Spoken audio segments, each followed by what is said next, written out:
Hello प्यारे बच्चों, स्वागत है आपका अपने YouTube channel Vishnu online classes पर। बच्चों, जैसा कि हम लोग कक्षा 11 की गणित में सम्मिश्र संख्याएं तथा द्विघात समीकरण पढ़ रहे हैं, जिसमें पहला पार्ट और दूसरा पार्ट हो चुका है और आज हम लोगों को पढ़ना है पार्ट थ्री। पहला पार्ट में हमने आई का मान क्या होता है, आई स्क्वायर का मान क्या होता है, आई की घाते 4 का मान क्या होता है, आई की घाते 3 का मान क्या होता है, आई की घाते -1 का मान क्या होता है, आई स्क्वायर का मान, सारी चीज़ों को जान चुके थे। आज हम लोग उसके आगे जानेंगे कि वास्तविक भाग और काल्पनिक भाग की सहायता से x और y का मान कैसे निकाला जाता है। आज हम लोग क्वेश्चन करेंगे। तो मान लीजिए हम प्रश्न दे दे, यदि हम प्रश्न दे दे, प्रश्न का मतलब क्वेश्चन, यदि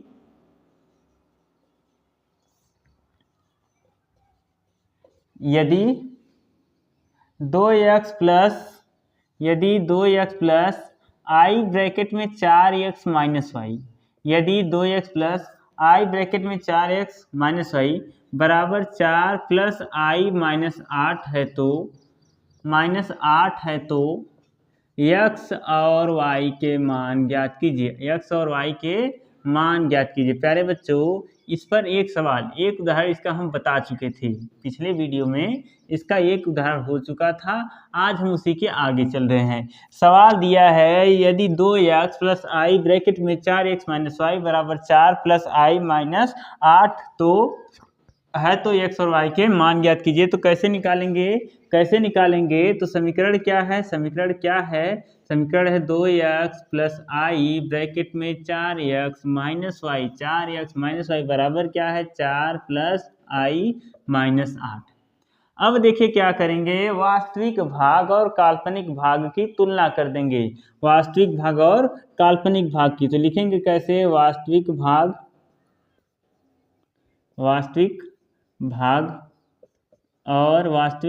और काल्पनिक भाग, वास्तविक भाग और काल्पनिक भाग की तुलना करने पर, वास्तविक भाग और काल्पनिक भाग की तुलना करने पर जब वास्तविक भाग और काल्पनिक भाग की तुलना करने पर, तो देखिए वास्तविक भाग के बराबर होगा और काल्पनिक भाग यहाँ पर वास्तविक भाग कितना है, 2x बराबर इसमें कितना है, 4। तो x बराबर क्या हो जाएगा, 4 बटे में हो जाएगा 2, 2 1 कम 2, 2 दूनी क्या 4। और काल्पनिक भाग इसमें कितना है, तो यह है 4x माइनस वाई और इधर कितना है -8, इधर कितना है -8। x का मान आप लोग जो निकालें प्यारे बच्चों, x का मान जो भी निकालें आप लोग उसमें रख दीजिए। x का मान कितना आया है, 2, तो x की जगह हम रख देंगे 2। तो 4 गुणे 2 माइनस वाई बराबर -8, 4 दूनी 8 माइनस वाई बराबर -8। इधर कोई संख्या बराबर किस तरफ कोई संख्या प्लस होती है तो उस तरफ जाने पर क्या हो जाती है, माइनस। क्या हो जाती है, माइनस। तो ये हो जाएगा -8 और इधर +8 है तो उधर -8, तो -y बराबर -16। तो y बराबर क्या हो जाएगा, दोनों तरफ से माइनस कट क्या हो जाएगा, 16। क्या हो जाएगा प्यारे बच्चों, 16। तो जल्दी से इसको नोट कर लीजिए, हम लोग आगे चलते हैं। उम्मीद करते हैं कि सवाल समझ में आ गया। चलिए इसी पर एक सवाल और लगाते हैं, एक सवाल और हो जाए, जल्दी से एक सवाल और हो जाए। उदाहरण हम 2 लेते हैं। यदि 3x आई ब्रैकेट में लिख दे 3x प्लस 2i बराबर, यदि 3x आई ब्रैकेट में लिख दे 3x प्लस 2i बराबर 9 प्लस आई और यहाँ लिख दे -2 हो तो x और y का मान ज्ञात कीजिए। x और y का मान ज्ञात कीजिए। तो क्या हो जाएगा, तो उसी तरह इसको भी करना है। समीकरण क्या दे दिया है, समीकरण हमारा दिया है 3x प्लस आई ब्रैकेट में 3x प्लस 2i बराबर क्या है, तो 9 प्लस आई ब्रैकेट में -2। जो भी समीकरण दिया हो पहले उतार लेना है। उतारने के बाद क्या करना है, वास्तविक भाग और काल्पनिक भाग की तुलना कर देना है। क्या लिखेंगे, वास्तविक भाग और काल्पनिक भाग की तुलना करने पर वास्तविक और किसकी, और काल्पनिक भाग की, वास्तविक और काल्पनिक भाग की तुलना करने पर, वास्तविक और काल्पनिक भाग की तुलना करने पर। जब तुलना करेंगे तो 3x बराबर क्या हो जाएगा बच्चों? 3x बराबर कितना हो जाएगा? 9। तो x बराबर क्या हो जाएगा? 9 और बटे में 3, 3 एक कम 3, 3 त्रिका 9, तो x बराबर आपका आएगा 3।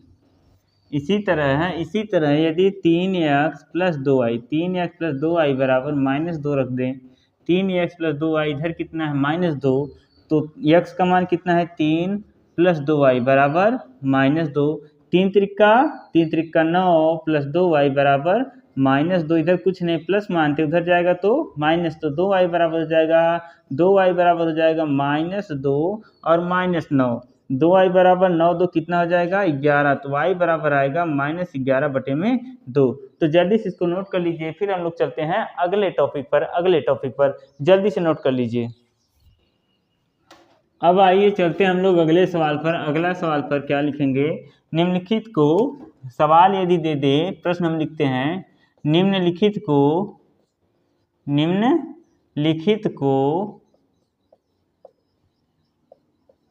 a प्लस आई बी के रूप में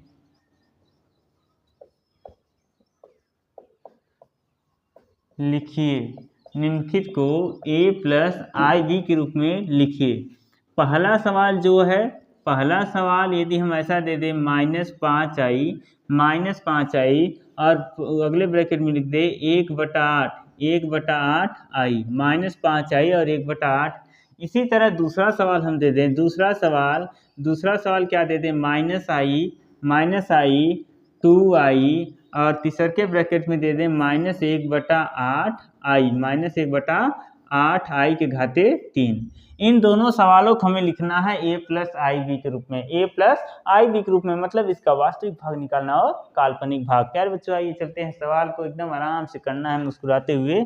क्या करना है? देखिए, -5 का गुणा 1 में करेंगे तो -5 एक कम 5, यहाँ पर कितना हो जाएगा? 8, आई और आई मिलकर क्या हो जाएगा? आई स्क्वायर, तो -5/8। आई स्क्वायर का मान कितना होता है? -1। आई स्क्वायर का मान कितना होता है? -1, तो 5 एकन्नम 5 और यहाँ पर कितना हो गया? 8, यहाँ पर हो गया 8। क्या यह इसके रूप का है?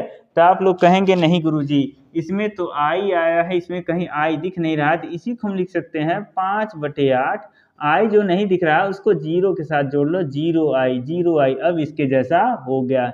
इसी तरह आइए चलते हैं अगले सवाल पे।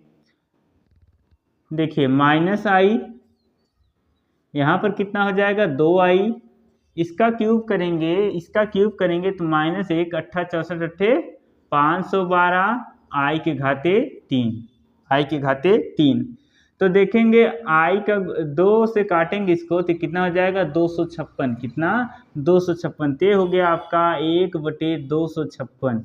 माइनस और माइनस क्या हो जाएगा? प्लस। 3 यहाँ, 1 यहाँ, तो 3 1 4 1 5, ते हो जाएगा आई के घाते 5। इसको क्या लिख सकते हैं? 1/256 आई के घाते 4 आई के घाते 2। 1/256 आई के घाते 4 का मान कितना होता है? 1। आई के घाते 2 का मान कितना होता है? -1, तो हो जाएगा -1/256। क्या इसमें आई वाला पार्ट दिख रहा है? तो इन दोनों में से एक पार्ट हमको दिखेगा और एक पार्ट नहीं दिखेगा। जो पार्ट नहीं दिखेगा उसी को क्या करना है? 0 के साथ लगा के रख देना, मतलब 0i। ये हमारा हो गया इस रूप का, जिस रूप का हम बोले थे उस रूप का हो गया। अब आगे हम लोग जानेंगे कि योज्य प्रतिलोम क्या होता है। योज्य प्रतिलोम काल्पनिक संख्याओं का योज्य प्रतिलोम क्या होता है और गुणन प्रतिलोम क्या होता है। योज्य प्रतिलोम और गुणन प्रतिलोम। तो आइए देखते हैं योज्य प्रतिलोम क्या होता है। जैसे योज्य प्रतिलोम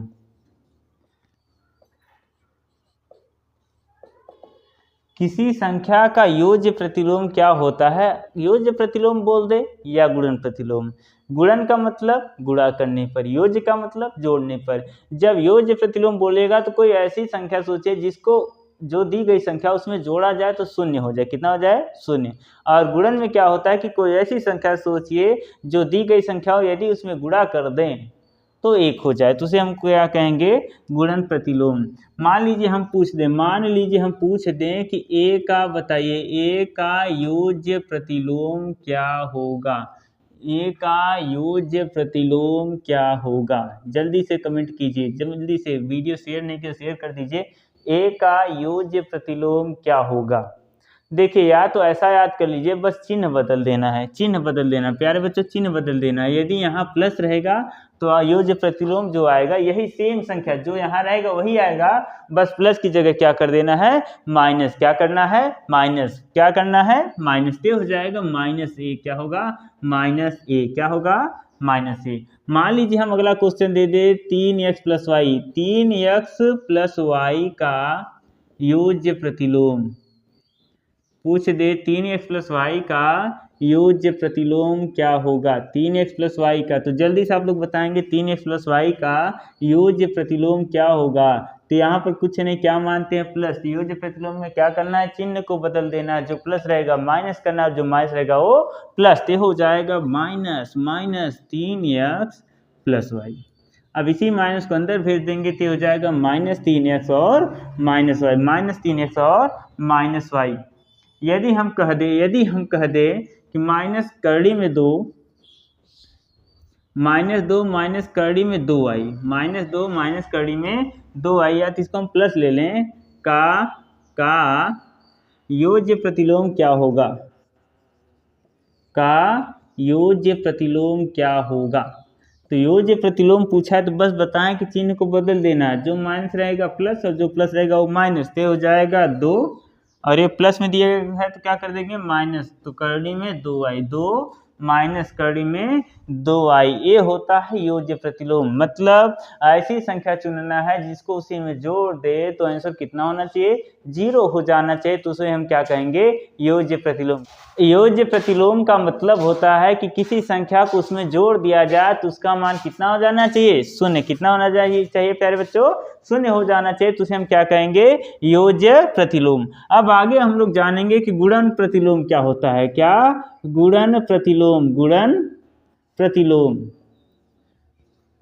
देखिए, योज्य में क्या था, योज्य का मतलब जोड़ होता है, जोड़ने पर। गुणन में क्या हो जाएगा, गुणा करने पर। तो ऐसी संख्याओं को लेना है, इसमें ऐसी संख्याओं को लेना है जिसका उसमें गुणा कर दें, किसमें, उसके योज्य प्रतिलोम में, तो 1 हो जाना चाहिए। जैसे हम पूछ दें ए का गुणन प्रतिलोम क्या होगा, ए का गुणन प्रतिलोम क्या होगा, ए का गुणन प्रतिलोम क्या होगा। तो ए का गुणन प्रतिलोम क्या होगा, या तो बटे में यहाँ कुछ नहीं दिख रहा है, एकदम सिंपल सा बात, उलट दीजिए, नीचवा वाला ऊपर, ऊपर वाला नीचे। कहावत तो सुने, मंगरू का टांग धई के बराहा में पटका, तो इसका भी टांग धई के उलट देना, नीचे वाला ऊपर कर देना, ऊपर वाला नीचे, ते हो जाएगा 1/a। क्या हो जाएगा, 1/a।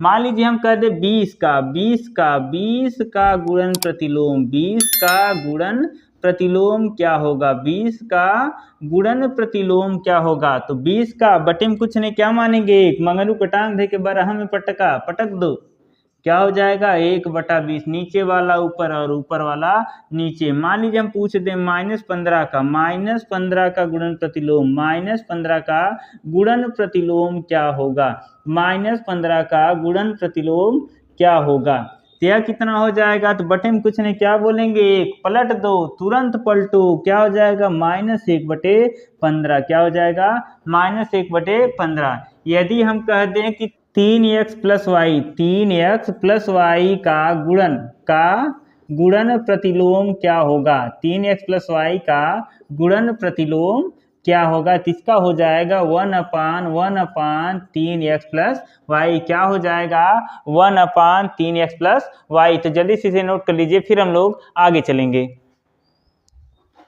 आई का आगे हम लोग जानेंगे आयोटा का योज्य प्रतिलोम, योज्य नहीं गुणन प्रतिलोम क्या होगा, गुणन प्रतिलोम क्या होगा, आयोटा का गुणन प्रतिलोम क्या होगा। तो यह क्या हो जाएगा, बताएं कि बटे में कुछ नहीं, तो 1 मानते, इसी को उलट दीजिए, 1/8। क्या यह सही है, बटे में हमको आयोटा कभी बटे में नहीं आता, तो इसको क्या कर देंगे, इसका क्या कर देंगे, परिमेयीकरण। परिमेयीकरण करने के लिए ऊपर भी आई से गुणा, नीचे भी आई एक कम आई, और यहाँ पर हो जाएगा आई स्क्वायर, और आई स्क्वायर का मान कितना होता है -1, तो हो जाएगा -i, क्या हो जाएगा -i।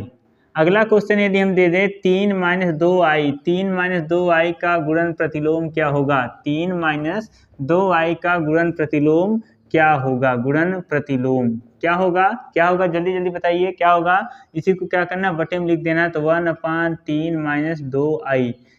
बताए हैं कि बटे में कभी आयोटा नहीं आता, बटे में कभी आयोटा नहीं आता, तो क्या करेंगे, ऊपर नीचे इसका परिमेयीकरण। परिमेयीकरण कैसे किया जाता है, सेम संख्या ऊपर नीचे सेम संख्या से गुणा करते हैं, बस चिन्ह क्या होता है, बदल जाता है। यदि यहाँ माइनस है, तीन दोनों जगहों पर क्या हो जाएगा, प्लस, और यदि यहाँ प्लस दिया रहता है तो दोनों जगहों पर क्या हो जाता है, माइनस। क्या हो जाता है प्यारे बच्चों, माइनस। तो हो जाएगा 3 + 2i, और ऊपर नीचे क्या हो जाएगा, a - b और a + b। a - b और a + b का फार्मूला क्या होता है, a² माइनस का b², a² माइनस का b²। तो हो जाएगा 3 + 2i, और 3 त्रिका 9, माइनस 2 का स्क्वायर 4i², 4i²। तो 3 + 2i 9 - 4, और i² का मान होता है -1, तो 3 + 2i, और नीचे हो जाएगा 3 त्रिका 9, माइनस माइनस प्लस 4, तो 3 + 2i, और बटे में हो जाएगा 9 × 4 = 13। क्या हो जाएगा, 9 × 4 = 13। यदि हम कह दें कि 3 + 2i को 3 + 2i बटे 13 को a + ib के रूप में लिखें, a + ib के रूप में लिखें, a + ib के रूप में लिखें। यह क्या हो जाएगा, यह क्या हो जाएगा, a + ib के रूप में लिखना है, तो ये हो जाएगा 3 + 2i बटे 13, इसी को लिखना है, तो हो जाएगा 3 बटे 13 प्लस 2 बटे 13i। क्या हो जाएगा, 2 बटे 13i। इसी तरह अगला क्वेश्चन हम दे दें, अगला क्वेश्चन पूछ दें 5 + 2i, 5 + 2i का गुणन प्रतिलोम क्या होगा, 5 + 2i का गुणन प्रतिलोम क्या होगा, 5 + 2i का गुणन प्रतिलोम क्या होगा। तो क्या बताए हैं, इसी को बटे में लिख देना, 1/5 + 2i। कहते हैं कि नीचे आयोटा नहीं आता, नीचे आयोटा नहीं आता, तो क्या कर देंगे, ऊपर गुणा इसी का करते हैं, बस यहाँ प्लस है तो दोनों जगहों पर माइनस। तो हो जाएगा 5 - 2i, a + b और a - b क्या होता है, a² माइनस b का स्क्वायर। तो 5 - 2i, 5 - 2i 5 = 25, और 2 का स्क्वायर कितना हो जाएगा, 2 का स्क्वायर 4, i का स्क्वायर i²। तो हो जाएगा 5 - 2i, और बटे में 25